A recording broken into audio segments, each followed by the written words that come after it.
날씨가 많이 추웠는데 봄이 오니 역시 다르네요. 따뜻한 느낌이 참 좋습니다.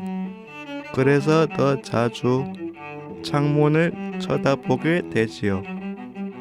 창문을 열면 따뜻한 바람이 불어와서 기분이 더욱 좋아집니다. 겨울에 휠체어를 타면 얼굴이 꽝꽝 옵니다. 휠체어도 차가워서 손이 데이면 얼음장 같지요. 배터리도 빨리 닳고 몸도 딱딱해지고요. 그런데 봄이 오면 외출하기도 좋고 근육이 이완되어서 몸도 편안해집니다. 특히 햇빛을 쬐면 잠도 잘 옵니다. 집에서 조금만 나가면 앞산 순환도로인데요. 봉덕 터널로 지나지 않고 일부러 앞산 공원으로 돌아가기도 합니다. 뒤에서 빵빵거리는 차가 없으면 창문을 열어놓고 천천히 꽃 구경을 하면서 드라이브를 하지요. 그러면 봄바람에 꽃 냄새가 실려옵니다. 봄이 오면 이렇게 좋은데 한편으론 봄이 너무 짧아서 아쉽기도 합니다. 정말 눈 깜짝할 사이에 지나가 버리지요.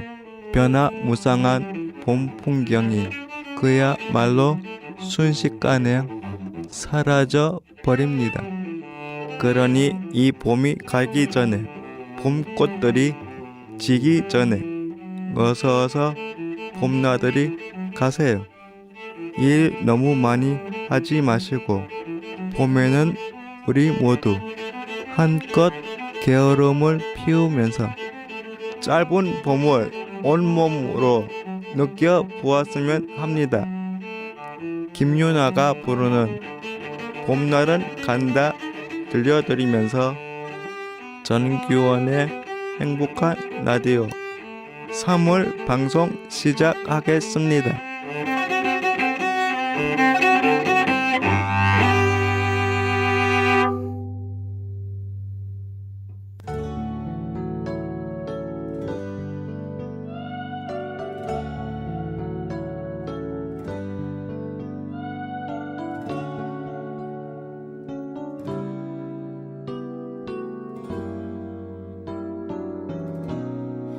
눈을 감으면 문득 그리운 날의 기억 아직까지도 마음이 저려오는 것. 지금 여러분께서는 성서 지역 주민들과 이주민들이 함께 만들어가는 FM 89.1 메가헤르츠 SCN 성서 공동체 FM을 듣고 계십니다. 성서에 사는 분들은 라디오 주파수 FM 89.1 메가헤르츠를 맞추시면 되고요. 성서가 아닌 곳에서는 인터넷으로 들을 수 있는데요. 홈페이지 www.scmfm.or.kr로 접속하시거나 팟빵에서 성서 공동체 FM을 검색해서 들으시면 됩니다. 실시간 생방송과 다시 듣기로 어디서든 함께 하실 수가 있습니다. 성서 공동체 FM은 평범한 사람들이 방송하는 라디오입니다. 누구나 프로그램을 만들 수 있고 또 참여도 가능합니다. 나도 라디오 방송하고 싶다 하시는 분들은 방송국으로 연락 주세요. 홈페이지에 글을 남겨주시거나 전화 주시면 됩니다. 전화번호는 053-585-1260번입니다. 여러분의 많은 참여 부탁드립니다.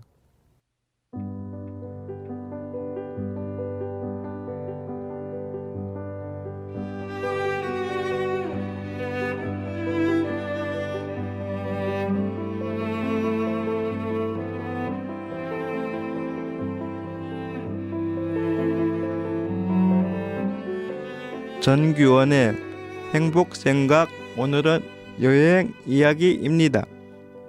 저는 잠시 차를 타고 어디를 갔다 와도 차에서 내리고 싶지 않습니다. 계속 돌아다니고 싶은 마음이 커서 그렇지요. 그러니 며칠씩 떠나는 여행은 말할 것도 없지요. 오늘은 해외여행 갔던 이야기를 들려드리고 싶어요.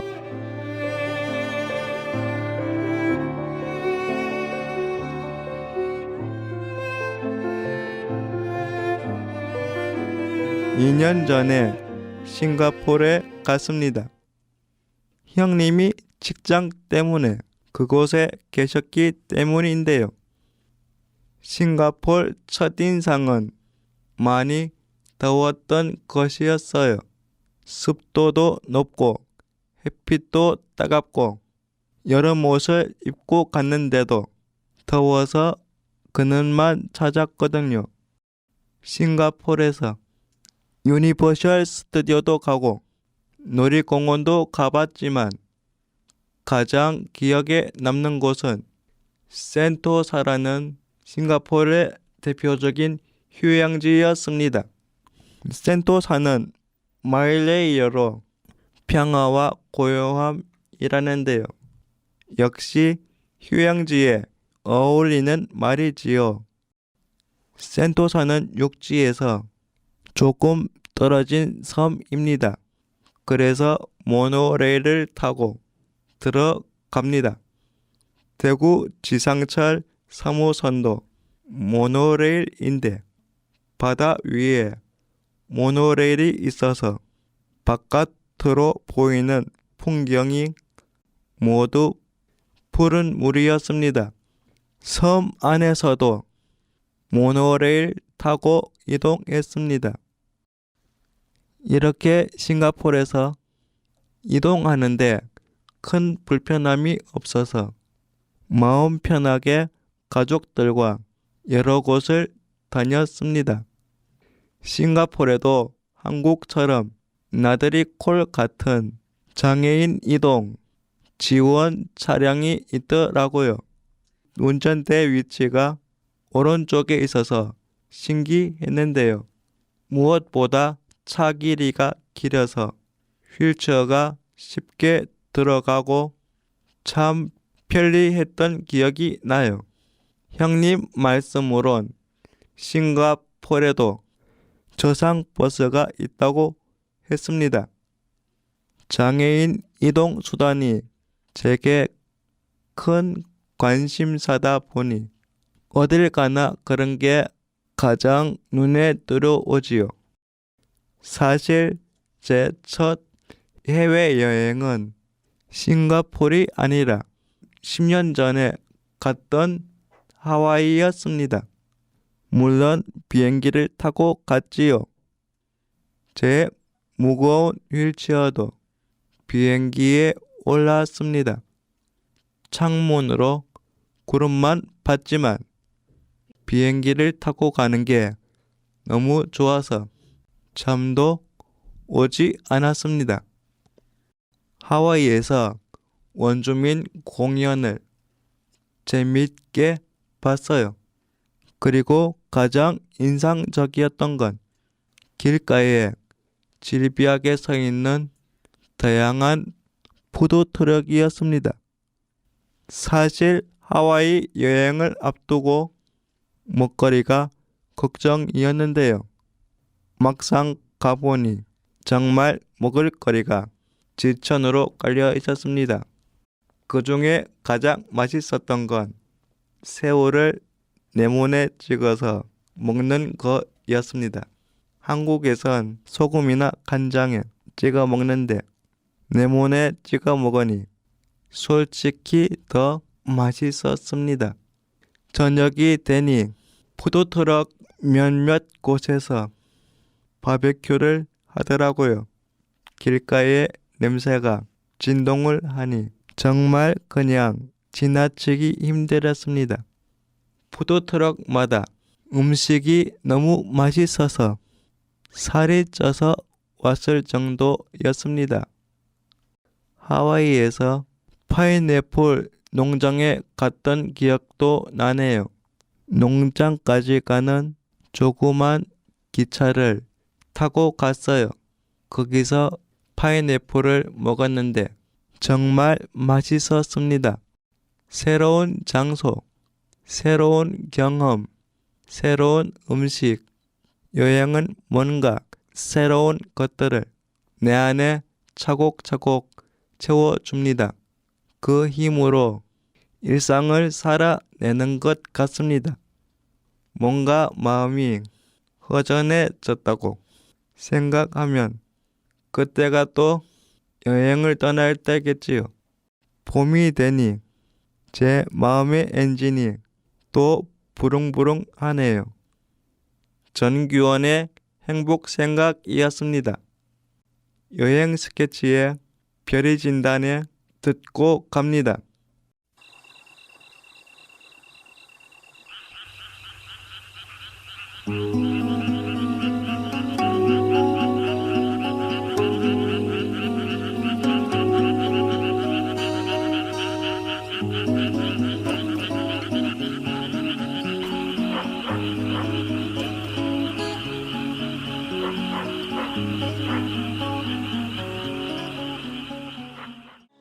내가 만난 세상. 이 코너는 중증 장애인 저 전규원의 외출 기록입니다. 제가 외출하면서 만난 사람들 이야기지요. 첫 번째로 만나실 분은 첼로 연주자 강찬욱 님입니다. 강찬욱 님은 저희 큰 형님과 어렸을 때부터 친구였습니다. 그래서 저희 집에도 자주 놀러 오셨는데요. 오시면 저와 농담도 하고 잘 놀아주셨습니다. 연주회 때 가본 적도 있는데 다른 연주자와 협연을 하는데 첼로 연주를 정말 잘 하셨습니다. 제가 음악에 대해서 잘 모르지만 무대에 선 강찬욱 님의 모습이 멋있기도 하고 부럽기도 했습니다. 강찬욱 님 만나보시죠. 안녕하세요. 저는 첼로를 하는 강찬욱이라고 합니다. 첼로라는 악기는 여러분들이 잘 아는 바이올린보다 훨씬 큰 악기예요. 조금 낮은 목소리가 나는 그런 악기입니다. 그리고 첼로는 나무에다가 이렇게 기타처럼 줄을 걸어 놓은 악기예요. 그리고 활이라 그래서 나무 막대기에다가 말총, 그러니까 말꼬리를 연결시켜서 그 쇠줄을 마찰시켜서 소리 내는 악기입니다. 그 브라질의 페르남푸크라는 나무가 있어요. 되게 보호수로 되게 이제는 별로 나지 않는데요. 사람들이 하도 많이 그 나무로 활을 만들어서. 이 나무 같은 경우는 굉장히 단단하고 탄력이 좋고 잘 부러지지 않는 나무로 유명한데요. 이 나무를 잘 깎고요. 잘 깎아서 위쪽이랑 밑에 쪽에 이제 그 말총으로, 그러니까 말꼬리로 연결해요. 그래서 그 말꼬리를 조여주고요. 팽팽하게 조여주고 거기에다가 송진이란 걸 발라요. 송진은 소나무 진액, 그러니까 송진을 바르는데 그걸 그 가루를 바른 거거든요. 그 가루를 발라서 이제 그 첼로 줄이를 그으면 그 소리가 이제 나게 되는 거죠. 네. 바이올린은 높은 소프라노 같은 목소리를 낸다면 첼로는 좀 낮은 목소리. 이렇게 비유하면 좋을 것 같아요. 소프라노는 진짜 가녀린 여자의 목소리, 그리고 첼로는 좀 낮은 아저씨의 남자의 목소리, 이렇게 비유하면 될 것 같은데, 첼로보다 더 낮은 악기도 있어요. 그 악기는 콘트라베이스, 더블 베이스라는 진짜 낮은 소리를 내는 악기가 있고요. 또 바이올린 말고 비올라라는 악기가 있는데, 비올라보다 조금 더 큰데 첼로보다는 많이 작고요. 이 악기는 바이올린보다는 낮고 첼로보다는 높은 그런 중간에 있는 소리를 냅니다. 저는 원래 그렇게 음악을 좋아하는 사람은 아니었던 것 같은데, 어머니랑 아버지 두 분 다 이제 피아노를 하셔서 자연스럽게 음악을 접하게 되었는데요. 처음에는 피아노를 하긴 했었는데 악보 두 개를 못 봐가지고 피아노를 금방 그만뒀어요. 한 초등학교 한 3학년 때까지 하다가 악보 두 개 보는 게 너무 힘들어가지고 그만두게 되었고, 그 다음에 동생이랑 같이 바이올린을 하게 되었는데, 그게 이제 초등학교 3학년 때, 그때 시작해서 이제 5학년 때쯤에 또 바이올린 선생님이 바이올린 그만하라고, 그만한 게 좋겠다고 그러셔가지고, 이제 바이올린 그만두고 그랬었는데, 이제 집에서 또 그냥 뭐 하니 그러니까 이제 첼로 한번 해보라고 그래서 첼로를 하게 되었는데요. 처음엔 그렇게 좋아하는 순간도 있었는데 그렇게 열심히는 안 했던 것 같아요. 음악을 한 것도 이제 집에서 다 식구들이 음악을 하니까 음악을 안 하면 혼자 왕따가 될 것 같은 기분이 들었나 봐요. 그래서 음악을 하게 되었었는데, 하면서 사실 점점 음악이 좋아지고 첼로가 좋아지고 그렇게 되면서 이제 거기에 빠져들고, 그래서 열심히 하게 되어서 지금은 이렇게 첼로 연주자로 살고 있습니다. 음악을 안 하면 왕따가 될 것 같아서 음악을 하게 됐다는 말씀을 들으니 강찬욱님 정말 솔직하고 소박하신 분 같지요? 사실 강찬욱님은 형님 친구분이라는 인연도 있지만 저와 다른 특별한 인연도 있습니다. 제가 고등학교를 다닐 때 노래 가사를 쓴 적이 있었어요. 아침에 일찍 일어나서라는 노래였는데요. 가사가 이렇습니다. 아침 일찍 일어나서 창밖을 보며 나도 몰래 그 모습 보고 있는 것 같아. 환한 모습이 나를 감싸고 있네. 따사로운 햇살에 나도 손을 내미네. 그리운 아침 햇살. 그리운 봄의 향기. 따뜻한 햇살 감싸는 동안 나에게 햇빛 비추네요. 어떠세요? 가사가 좋지 않나요? 당시 제가 다니던 교회 목사님 따님이 이 가사에 곡을 붙여주었어요. 그러니 또 욕심이 생기더라고요. 사람들에게 음악으로 들려주고 싶다는. 그래서 연주를 해주실 분이 누굴까 생각했는데요. 그때 강찬욱 형님이 떠올랐어요. 형님이 다른 연주자와 함께 이 곡을 연주해 주셨어요. 그리고 이 방송 시그널 뮤직 바흐의 무반주 조곡 1번 프렐류드도 강찬욱 형님이 직접 연주해 주셨습니다. 어떤 마음으로 연주해 주셨을까? 사실 이번에 인터뷰하면서 처음 묻게 됐습니다. 첼로 연주자 강찬욱님 남은 이야기 더 들어보겠습니다. 맨 먼저 이렇게 정규현 DJ님한테 의뢰를 받았어요. 여기 오프닝 곡을 녹음해서 보내달라는 의뢰를 받고 한참을 고민하다가 첼로 곡 중에 사실 제일 유명하고 사람들에게 많이 알려진 그런 곡을 꼽으라면 바하가 쓴 바하의 첼로 무반주 조곡 1번의 프렐류드라고 할 수 있어요. 그래서 이 곡을 오프닝으로 녹음해서 보내면 좋겠다라는 생각을 하고 이 곡을 녹음하게 되었습니다. 이 곡은 사람들이 친근하면서도 가장 편안하게 들을 수 있는 첼로 곡 중에 하나이기도 하고요. 그리고 선택했던 이유 중에 하나는 항상 이 곡 같은 경우는 연주도 많이 했었고 개인적으로 좋아하기도 하고 그리고 잘 어울리겠다라는 생각이 들어서 선택하고 녹음하게 되었습니다. 그 아침 일찍 일어나서인가요? 네, 그 곡 기억하고 있는데 어느 날 그 곡을 이제 그 정규현 DJ님의 형님 전용원 씨한테서 받게 됐습니다. 통해서 이 곡이 작사는 정규현님이 하시고 작곡은 같이 친하게 지낸 지인분이 한 걸로 알고 있는데요.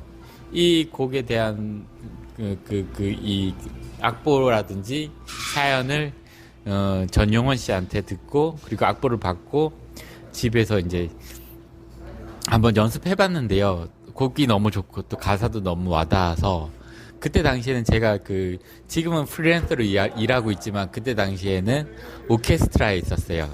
그리고 오케스트라에 친한 동료도 많고 그래서 제가 어느 날 악보를 가져가서 친한 동료들한테 이 곡을 녹음해 주길 그리고 영상도 만들어 주길 부탁해서 그렇게 모두 같이 연주하게 되었던 것입니다. 그러면 그 곡을 아직도 기억이 나십니까? 그때 곡이 아침 일찍 일어나서 라라라리라라 라라라라리라 라라라라라라 맞나요? 네, 맞습니다. 그 앞에 거 맞고요. 분위기를 연주할 때 기분이요? 기분은 일단 그런 곡을 받았을 때 일단 그 곡은 가사가 있는 곡이니까 그 가사를 일단 유심히 읽죠. 유심히 읽고 그 다음에 그 곡의 악보를 음표들을 보고 이 곡을 어떤 식으로 어떤 성격을 가지고 연주하면 될까 이런 생각을 하게 돼요. 그래서 이 곡 같은 경우에는 밝고 그리고 희망이 느껴지게 그렇게 연주했던 것 같아요. 그래서 너무 심각하지 않게 아침 일찍 일어나서랑 이제 이 곡이랑 그 오프닝으로 연주한 바하의 무반주 곡은 사실 차이가 많이 있어요. 왜냐하면 바하 같은 경우에는 사실 음악의 아버지라 불리는 분이고요. 네. 그리고 이제 굉장히 오래된 곡이죠. 차이점은 일단 굉장히 쓰여진 지도 거의 한 200년이 넘은 곡이거든요. 그렇게 오래된 곡이기도 하고 또 첫 번째 곡은 뭐 이런 차이점이 있을 것 같고 그리고 또 차이점이 있다면 그 바하의 무반주 조곡은 그 첼로 혼자서 사성을 하는 거예요. 그러니까 소프라노, 알토, 테너, 베이스를 혼자서 다 하는 거예요. 근데 아침 일찍 일어나서는 사실 제대로 하려면 반주가 있으면 좋겠죠. 네. 근데 바하 무반주 조곡은 혼자서 그걸 다 하는 거거든요. 진짜 힘들겠다 이거. 네, 힘들긴 하지만 굉장히 의미가 있죠. 그러면 아들이랑 제가 이제 아버지가 되어서 이제 그 아들이 이제 7살이 되었는데요. 이제 8살이에요. 8살이 되었는데 참 아들과 아버지의 관계는 정말 쉽지 않은 거구나라는 생각을 하게 돼요. 왜냐면 사실 바라는 게 많이 생기더라고요. 키워보니까.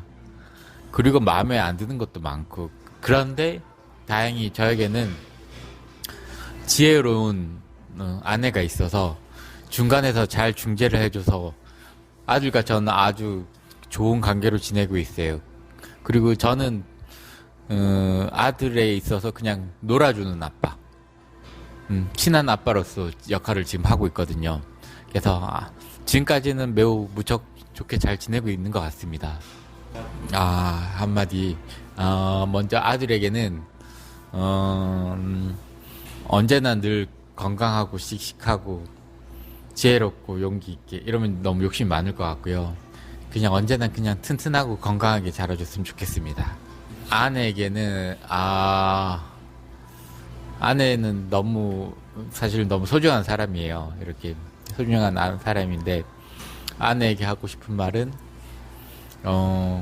늘 너무 고맙다고, 너무너무 고맙다고 이 말을 하고 싶습니다. 만약에 아들이 음악을 한다고 그러면 절대 시키지 않을 겁니다.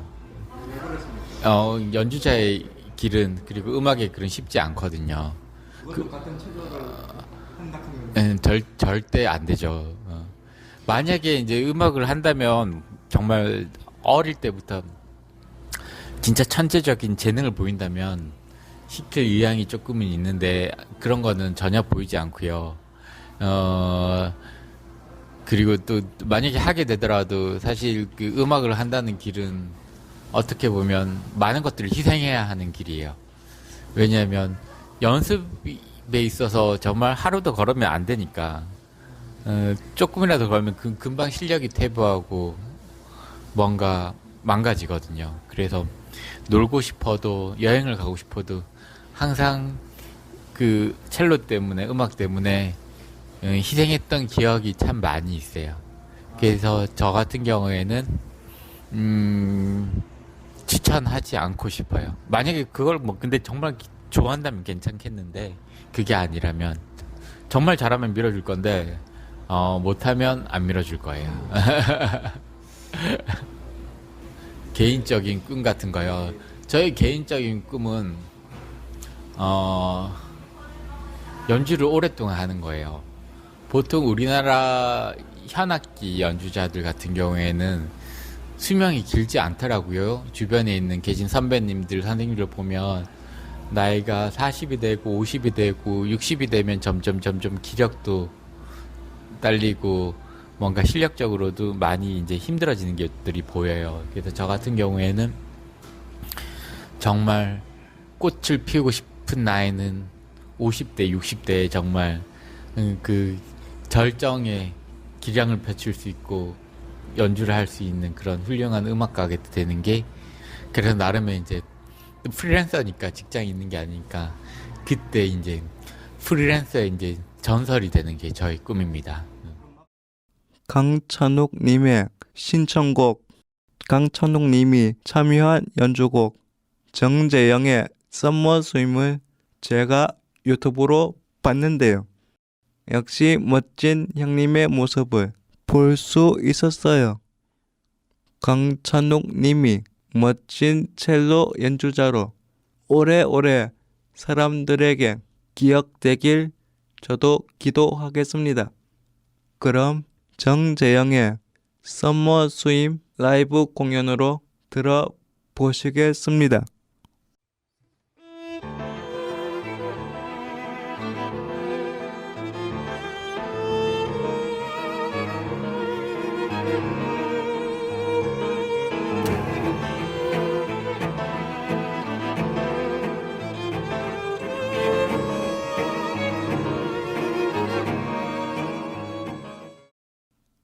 이번에 만나실 분은 위블루의 김청환 사장님입니다. 위블루는 휠체어를 고치는 가게입니다. 가게 옆에 작업장도 함께 딸려 있지요. 저는 이 가게의 오랜 단골입니다. 지금 타는 휠체어를 거기서 샀으니까요. 휠체어가 워낙 고가의 제품인지라 한번 사면 잘 고쳐가면서 사용해야 합니다. 특히 수동 휠체어는 바퀴에 바람이 빠지는 경우도 많고 삐뚤어지기도 하고 소리도 날 때가 많지요. 그럴 때마다 이곳을 찾아가면 김청환 사장님이 항상 밝은 모습으로 맞아 주십니다. 꼼꼼하게 둘러봐 주시고 설명도 잘 해주시고요. 그래서 저한테 참 중요한 분입니다. 위블루의 김창환 사장님 만나보시죠. 제가 뭐 한지 한 15년 정도 돼가지고, 오시는 분도 많이 있고, 또 아름아름 오시는 분도 있고, 또 다른 지역에서도 조금 더 까다롭고 어려운 문제를 해결하고 싶으신 분들도 찾아오시고, 많이 불편한 상태에서 또 힘든 상태에서 오시기 때문에 사실 처음에는, 뭐 이렇게 인상이 좋다거나 웃으면서 이렇게 하시는 분은 많지는 않아요. 근데 이제 시간이 지나고 또 문제점이 해결이 되고 또 불편했던 것들이 좀 편안해지고 이렇게 됐을 때 표정이 좋아지시죠. 그러면 저도 기분이 좋은 거죠. 원래 뭐 이런 거 고치고 이런 거 제가 이거 전공한 것은 아니에요. 아닌데 고치고 만들고 이런 거 좋아했어요. 좋아했는데 우연치 않게 이제 뭐 제가 교회를 다니진 않는데 아는 목사님을 뵈러 교회를 갔다가 거기에 이제 전동 휠체어가 많이 이렇게 노후화된 것 같지 않은데 이렇게 막 열몇 대가 이렇게 주차장에 서 있고 비를 맞고 그냥 버리지 못해 놔둔다 이렇게 이제 말씀하시길래 제가 한두 대 그냥 고쳐봤어요. 시간을 좀 내서. 근데 뭐 거의가 아주 간단한 문제 때문에 움직이지 않는 상황이더라고요. 네, 그래서 이제 한 몇 대 고치고 결국에는 교회에 있는 걸 거의 다 고쳤어요. 그래서 다시 타게 되고 그러면서 이제 휠체어를 알게 됐죠. 제가 충분히 이것에 대한 것을 공부하고 또 문제점도 해결할 수 있고 뭐 판매하는데도 고객분들한테 책임지고 판매를 할 수 있을 것 같기 때문에 시작하게 됐죠. 네네네. 해보니까 뭐 그렇게 많이 구조가 복잡하거나 그렇지 않고 오히려 이제 국내에 없는 부품이라던가 이런 부품 수급에 관한 부분이 많이 문제가 있었기 때문에 기술적인 부분보다는 그런 부품 수급, 제품 수급, 요 부분에 대한 것만 좀 해결이 되면, 잘 할 수 있겠다. 뭐 이런 생각이 들었었어요. 근데 그거보다 더 큰 문제는 뭐였냐면, 장애인분들이 전부 다, 지금도 그렇지만, 소득 수준이 너무 낮기 때문에, 제품이 있고 부품이 있더라도, 수리가 안 되고 못하고 또 그 제품을 좋은 제품 양질의 제품을 선택 못할 수도 있고 소득 수준에 대한 부분은 진짜 뭐 지금도 나라님도 해결 못하는 상황이기 때문에 그런 큰 고비 큰 진짜 문제점이죠. 이제 그런 문제들이 있었어요. 그러다가 뭐 2008년 2009년에 이제 남구에서 수리 지원 사업, 시범 사업을 이제 공모할 때 제가 참여해서 시범 사업을 처음으로 하고 지금 뭐 대구, 광역시 각 광역시뿐 아니라 전국에서 수리 지원 사업을 이렇게 하고 있죠. 자부심이라는 게 이제 뭔가 보람이 있어야 되는데 그죠?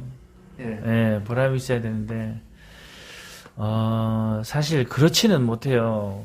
그 자부심을 가지고 일을 하고 희망을 가지려고 노력은 하고 있습니다만 이게 너무 제도적으로 안 따라주니까 저희 고객님들, 그러니까 장애인 주 대상자분들, 이 이용자분들이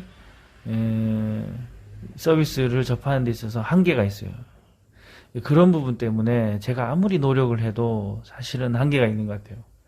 일을 오래 하다 보니까 뭐 기술적인 부분이라든가 아니면 제품 이런 것은 어느 정도 이제 간파가 돼 있는데 제도적으로 해결이 안 되고 또 가장 큰 문제 아까도 말씀드렸지만 장애인들의 이 소득 수준이 향상이 안 되기 때문에 그 주변 사업이라든가 주변 복지도 이제 발전이 더뎌지는 거죠. 뭐 그런 부분 때문에 저 혼자 자부심을 가지고 막 이렇게 하다가 굉장히 낙심하고 좌절하고 이런 경우가 오히려 더 많아요. 지금 뭐 OECD 뭐 가입국이고 어쩌고 저쩌고 하는데 코로나를 잘 막니 어쩌니 하는데 아직도 이 장애인들한테는 사각지대가 많잖아요. 정말 방치된 상황이죠. 근데 이런 것들이 빨리 해결되고 개개인들의 이 소득 수준도 좋아지고 이러면 그때서야 이제 그때서야 정말 최선을 다할 수 있는 환경이 조성이 되는 거죠. 아직은 조금 보람을 찾을 수 있을 만큼 그렇게 활기차게 이렇게 우리가 서비스를 제공하고 또 고객님들이 그 서비스를 받고 이게 이렇게 착착착착 돌아가고 있는 상황은 아닌 것 같아요. 답답하죠, 뭐 답답. 근데 제 나름대로 또 희망을 가지고 있는 게 장애인 분들이 이제 뭐 예전처럼 제가 장애인이라고 하죠. 이제 뭐 집에서 계시는 장애인 분들 밖에 잘 나오지 못하고 이러신 분들 많았었는데 요즘에는 이제 전동 휠체어나 보장구를 이용해서 하셔서 많이 나오시고 사회활동을 하시는데 그중에 이제 자기들의 목소리를 내면서 또 권리를 찾으면서 이렇게 그런 활동을 하시면서 이 제도를 조금씩 개선해 주시고 이제 이런 그런 시민단체가 희망인 것 같아요. 예, 그런 분들이 아무래도 제도를 많이 좋게 바꾸셨어요. 뭐 지하철 엘리베이터라든가 그 우리가 잘 아는 그 한일극장 앞에 횡단보도 원래 없었잖아요. 네. 근데 그거 생기니까 비장애인도 얼마나 이용 많이 해요. 지하로 내려갔다 올라갔다 안 하고 거기서 바로 직선으로. 그러니까 이런 게 뭐 다 편하면 장애인이 편하면 비장애인도 편한데. 예, 처음에는 이제 뭐 그 장사한 지 얼마 안 됐을 때는 저런 분도 참 좋다, 이런 분도 좋다, 이제 그런 선례들, 뭐 좋은 사례 이런 것들이 굉장히 기억에 많이 남았는데 지금은 이제 좀 오래 일을 하다 보니까 그 오랫동안 믿음을 가지고 이제 서로를 유대하면서 찾아주시는 이제 이분이 내 손님인지 내 친구인지 형님인지 누님인지 동생인지 헷갈리는 그런 사람들이 있어요. 손님들 중에 그냥 그분들 자체가 저한테 굉장히 좋은 그런 분들한테는 좀 보람도 있고 그런 게 있죠. 서로가 이제 묻지 않아도 겨울 되면 배터리 조심하세요 이렇게 이제 얘기하기도 하고 또 그분들은 또 제가 추운 작업장에서 일을 하고 있으니까 그런 분들이 있었어요. 그 모자를 이렇게 뜨개질 해가지고 떠준다거나 이런 분들 계셨어요. 그런 분들 계셨는데 그런 거는 정성인 것 같아요. 저분은 근데 이랬어요. 처음에는 저분은 저 뜨개질을 잘 하고 또 시간도 많으니까 나한테 저런 걸 떠주겠지. 그냥 이러고는 그냥 고맙습니다 이러고 받아서 이제 쓰고 그랬는데 어느 날 저런 거 얼마나 할까 싶어가지고 이렇게 만들어 파는 데가 있더라고요. 그 들어가는데 20만 원, 30만 원 하는 거예요. 그 뜨개질 했는 모자가.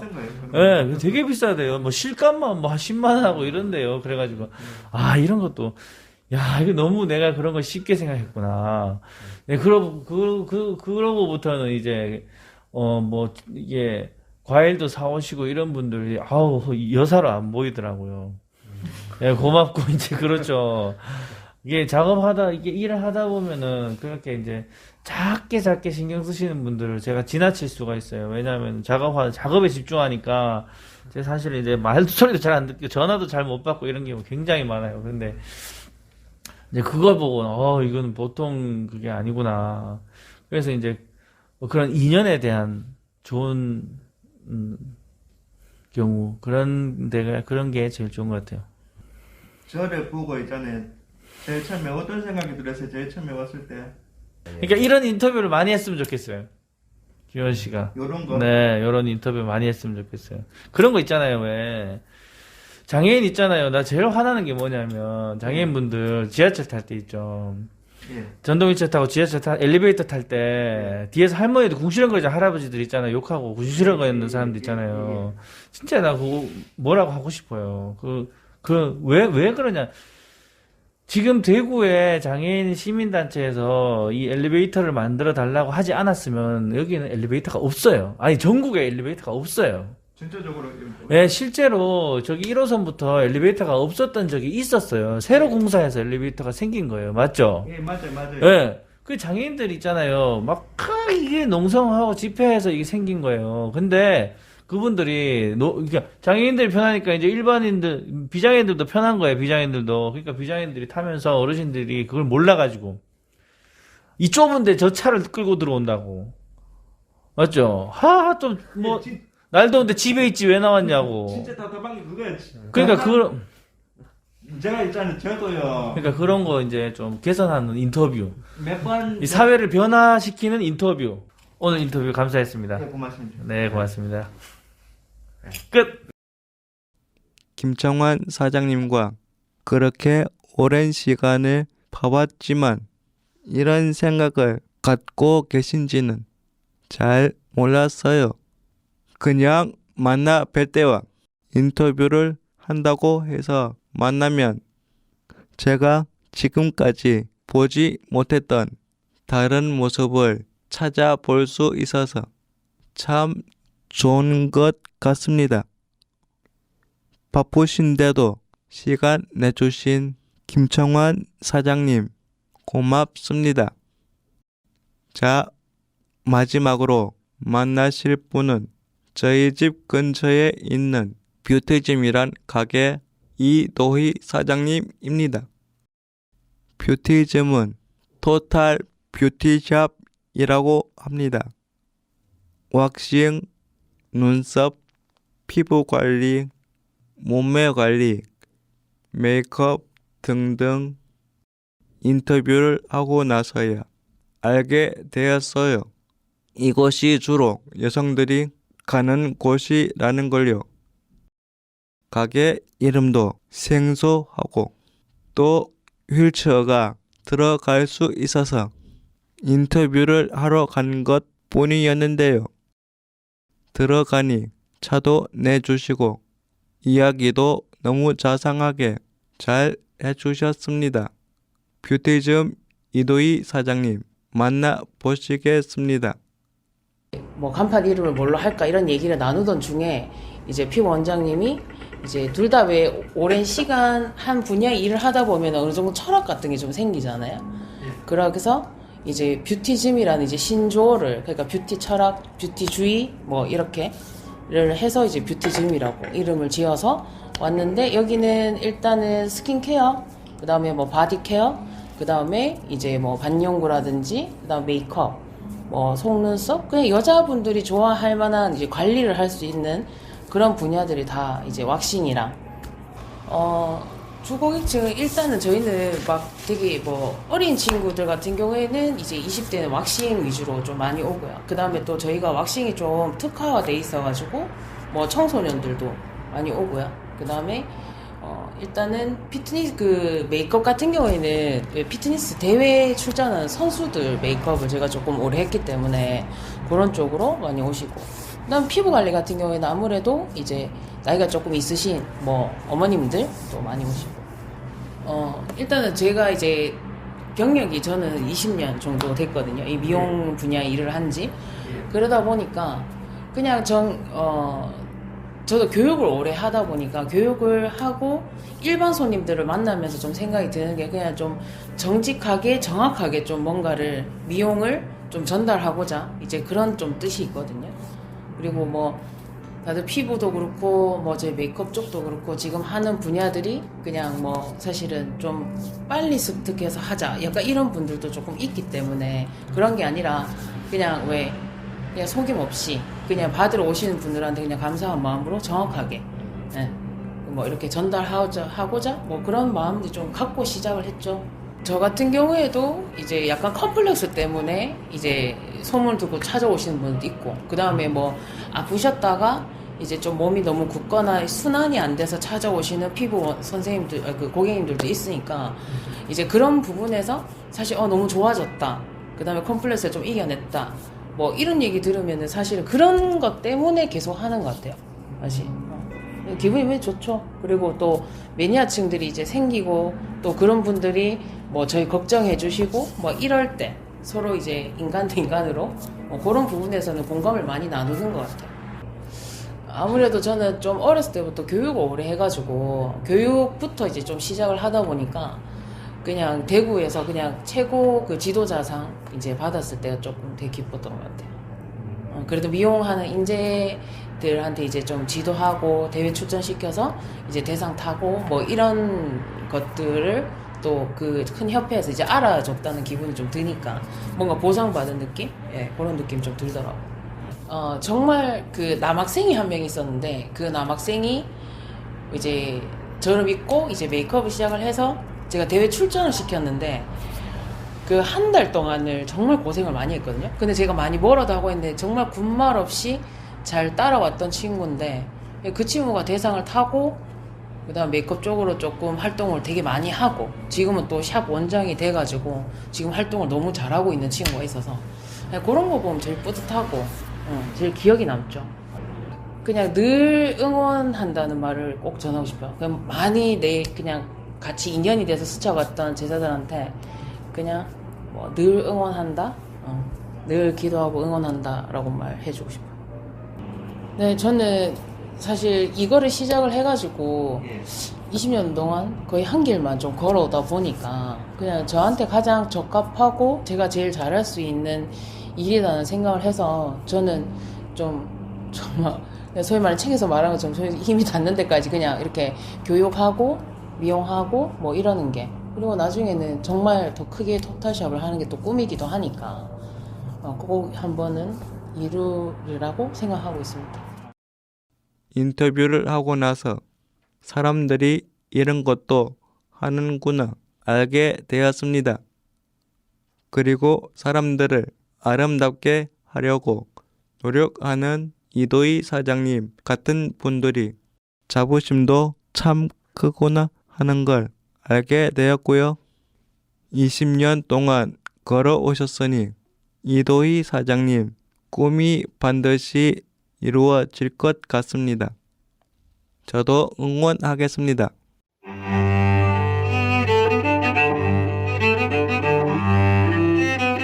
대학을 다닐 때 초기에 공부가 너무 힘들었습니다. 학교를 계속 다닐 수 있을까 걱정이 될 정도로요.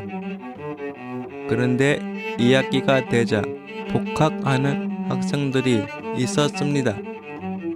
그 친구들과 친하게 지내면서 비로소 학교 생활에 재미를 붙일 수 있었습니다. 옆에서 책을 읽어줘서 학점을 딸 수 있었고요. 군액식당에 함께 밥을 먹으러 다녔습니다. 저를 기숙사에서 재워주는 친구도 있어서 거기서 바로 자고 수업을 들으러 가기도 했습니다. 언제나 함께 했던 친구들, 그때 5명이어서 독수리 오형제라고 불렀는데요. 뭉치면 뭐든지 할 수 있을 것 같은 친구들. 지금은 한 명이 하늘나라로 가서 안타깝지요. 그래도 다시 한번 뭉쳐봤으면 좋겠습니다. 리프팅도 다시 같이 타봤으면 좋겠고 예전처럼 맥주도 부어라 마셔라 해보면 좋겠습니다. 이 봄이 가기 전에 그때 그 친구들과 새로운 추억을 하나 더 쌓고 싶습니다. 가능할까요? 전규원의 행복한 라디오 여기서 인사드리겠습니다. 들어주셔서 감사합니다.